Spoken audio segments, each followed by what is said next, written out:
Now, I was gonna talk about Blade. My bad. Blade. And seeing the discourse on the internet of Marvel, Disney, whatever like that, hates black people, everything, blah, blah, blah.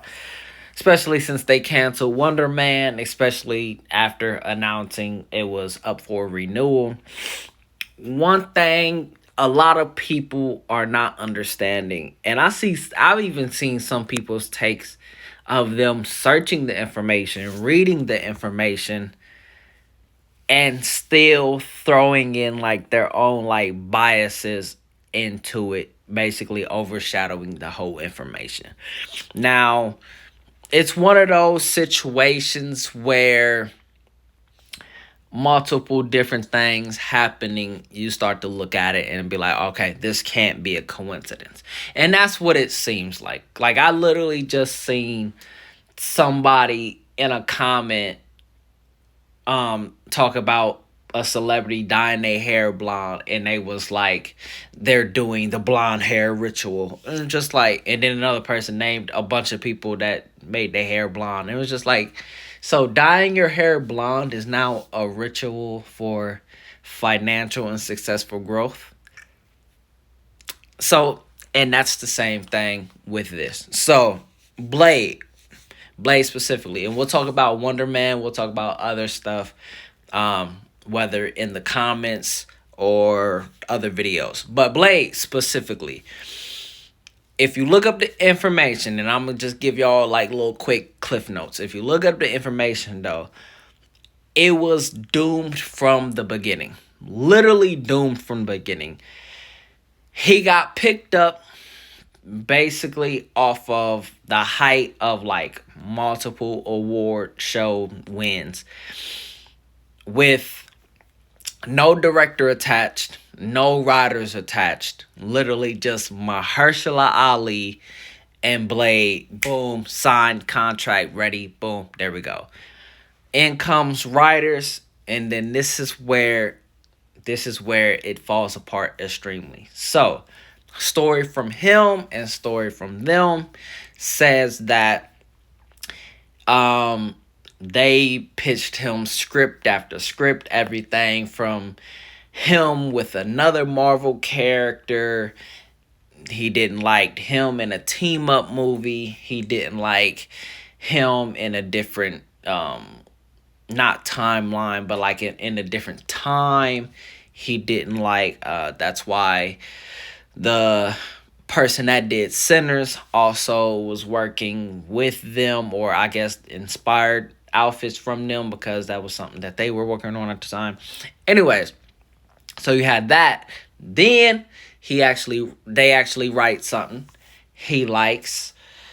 Boom, accepts. And then the other issues coming forward. So now we got scheduling issues. We got director connection issues, all that stuff like that. All that to say, something like Blade, somebody that was popularized heavily by the Spider-Man animation, because that was like one of his first appearances. I believe, don't get me wrong, I'm not a super comic book person, I don't know. But more so, especially for us, was Wesley Snipes. Now, the issue with that is, especially after Deadpool Wolverine, we was happy to see him again. It was ecstatic. Old man Blade was 10/10 perfect. And especially after that many years, looking at 5, 6, 7 years of development hell with no answers, with even Mahershala Ali talking about, I don't know. The studio, quiet. That's not good. Um, so it's always things like that where it's lined up and it's just like, come on now. It's Blade. It's not that difficult. It's a dope, swaggy black man fighting vampires. Fighting vampires. But the issue with Marvel that's killing them right now, and I see people's love for Spider-Man and everything like that, y'all gotta remember, that's Spider-Man. That was gonna, it would sell fucking regardless because it's Spider-Man. But or something that's been this out of touch. And for the third Blade, the fucking Blade TV show, for both of those to bomb, yes, people were itching for Blade. Miraculous. People were itching, itching for Blade. And for y'all not to just, and for them not to just basically pick up a comic storyline and just run with that. And then at the end, or even in the course of the movie, you could have just mentioned another Marvel character, or at the end, like they used to do back in the day before Infinity Wars, before the first Avengers, was at the end, just throw in a little connected thing. They could have had Blade doing his regular Blade shit, and then at the end, not Nick Fury. We're not going back to that. But at the end, shoot, you could have had Star-Lord fucking pop up. You could have had Thor pop up.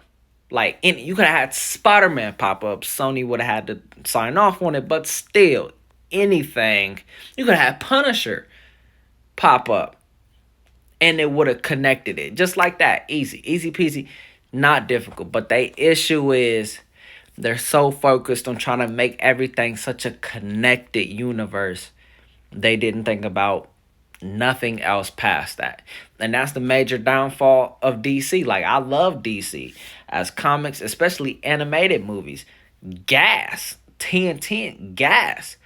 But they live action, their problem is they're too focused on the catch up. And Marvel right now, they're too focused on the catch up. They know they got Doomsday. They been knew they had a Doomsday. Even before Blade, they already was thinking about Doomsday. The issue is trying to line everything up rather than just making a 98% movie and then being like throwing a cameo, throwing an Easter egg, throwing something like that to make it connected. And then in the sequel, you can do all the fan service, all that. But yeah, I don't know. That's just my thought. We'll talk about Wonder Man too, because I think that's super weird. Of just the fact of green lighting it and then canceling it. But then I also understand from a business perspective, as even though it was a fan loved show, like people actually received it well, it did not do well as far as like watch time and promotional time, all that stuff like that, compared to like shows like Loki and everything.